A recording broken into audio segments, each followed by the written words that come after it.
Hello, my name is Nagura, and today we're going to be talking about things that you should be doing once you hit level 60. I'm going to be talking about things that you should be doing daily and things you should be doing weekly, and all of those things are related to your player power. So, this is something you want to do to not fall behind with your player power, but I'm not going to be talking about anything cosmetic, anything unrelated to player power. Okay, so this is definitely a list for people who just care about their player power and they want to make sure they're not falling behind on anything. So I'm going to show you the list immediately here on the side. You can see the TLDR version of the list. There's some weekly things, and then you also have some daily things at the bottom that you want to make sure you get those done on all of your characters that you care about every day and every week. Let's start with the top. I'm going to explain everything in more detail so you know exactly what we're talking about. First, the 2 to 3 renown quests. Now, renown is basically the covenant artifact power. So once you chose a covenant, let's say you chose Kyrian, rest in peace, Pelagos, you will be missed. Once you chose your covenant, you want to make sure you increase your renown towards that covenant, because the more renown you have, the more soul binds you unlock in your soulbind tree. Now, this is something, if you don't know what a soulbind is, you should be watching a different video to understand that first. But this is not important. As long as you have the renown, it's fine, okay? But the soulbind tree is tied to a lot of player power. So farming that renown is incredibly important. Kind of think about it as artifact power. But since this renown that you can obtain is kept weekly, this is very, very good for us, and it's no endless grind or anything. So the amount of renown you can farm weekly comes from 2 to 3 weekly quests. 2 of the quests are always going to be available, and a third quest might not always be available, but once it is available, you should be doing that too. So the ones that are always available are the Maw soul collecting quest and the calling renown quest for your covenant. So make sure you do those 2 every week on all of your characters that you care about, and make sure you do the campaign quest as well, which is the third quest that is available later on. Make sure you do that too. So don't panic if you don't have the campaign quest, but make sure you do check if you have it available, and once it is there, you should be doing that quest too. Now, moving on to legendaries. Legendary recipes drop in different kinds of location, different sources, very similar to essences. It's not as tedious as essences, it doesn't take as long, but it's a similar concept. So you need to figure out which legendary recipes you need on your character, and then you need to figure out where they drop. Does it drop in a dungeon? Does it drop in Torghast? Is it reputation related? Is it something that you need to farm otherwise? Just make sure you inform yourself which legendaries you need and make sure you farm those recipes. Once you know where you get your recipes from, and once you farm them, you also need to make sure we unlock Torghast properly. Now, Torghast is not something that is kept in any way. You can do Torghast as many times as you want. There's no rush, and it's, as I said, a weekly kind of thing with your Soul Ash. And the way this is built is there's so once you enter Torghast, there's a bunch of different wings. There's 6 wings in total, and a wing is basically a theme. Think about Horrific Visions, Stormwind, and Orgrimmar. So Stormwind would be a wing, and Orgrimmar would be a wing. Okay, so those are the wings, and there's 6 different wings in total. These wings can be dropping legendary recipes too. Now, here's the thing though, there's only 2 wings available per week. So each week only has 2 wings available, and then they rotate through the next ID again. So it's possible that you get a legendary recipe from one of the wings that is not available in the first week.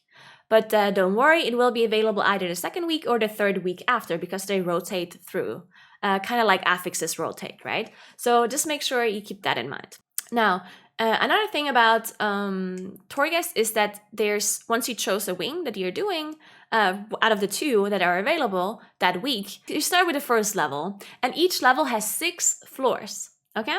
So the level is kind of related to the difficulty, and the floors are related to the areas that you have to go through to be able to finish that level. So 8 times 6 floors in total for each wing that you have to do to get the maximum amount of Soul Ash. the amount of soul ash you can farm per week is 1,140. That's the cap. So you can't farm more than that. The soul ash is the currency that you need to craft legendaries. It drops in Torghast.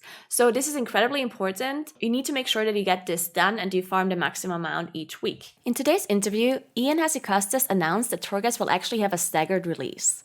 This means the first 2 weeks of Shadowlands, you will only be able to do the first 3 layers of Torghast. You will earn a total amount of 610 soul ash. The third week will be kept at 6, so a total of 970 soul ash.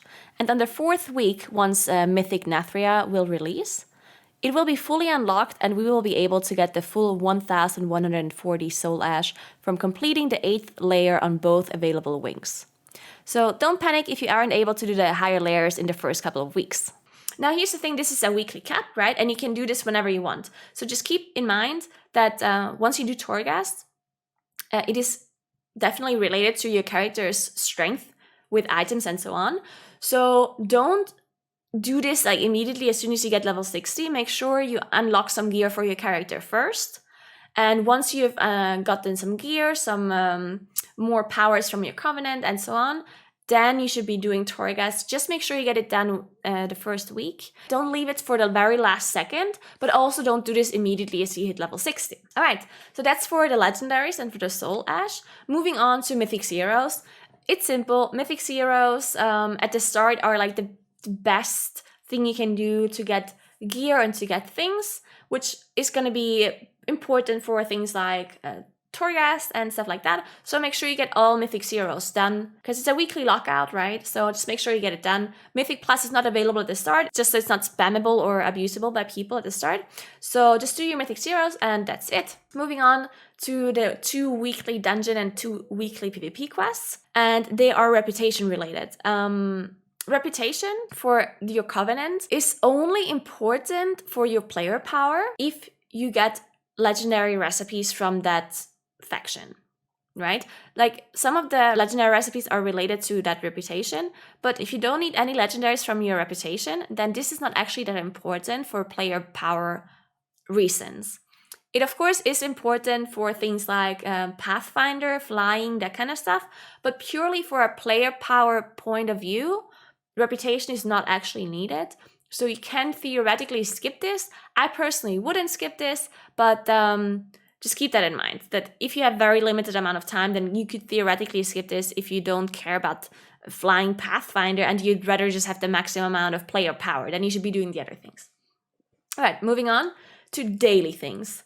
Now, the 2 daily things you should be doing is the daily calling, which is for reputation, which again, just keep in mind, if you don't care about Pathfinder, you don't have recipes, then you don't have to do that either. And the other daily thing would be clear the Maw. The Maw is this zone where you can't mount. And it gives you Stygia, which is the Maw currency that you need to buy gem slots for your gear. This is something that you might or might not care about. If you care about player power, then you definitely do care about this. But just keep in mind that this is going to be pretty tedious to go through each day to get those gem slots.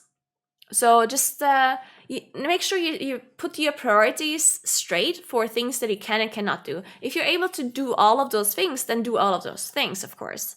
But if you have limited amount of time, then I might skip the Stygia farm and just focus on the other things that are more important. Like Renown, of course, is the most important, and Legendaries. Those 2 things are definitely the most important things that you should be getting done for sure. But since both of those things really don't take a lot of time the first week, you definitely do have a lot of time to get other things done, and the Stygia farm would be one of those things. Now let's talk about the Maw.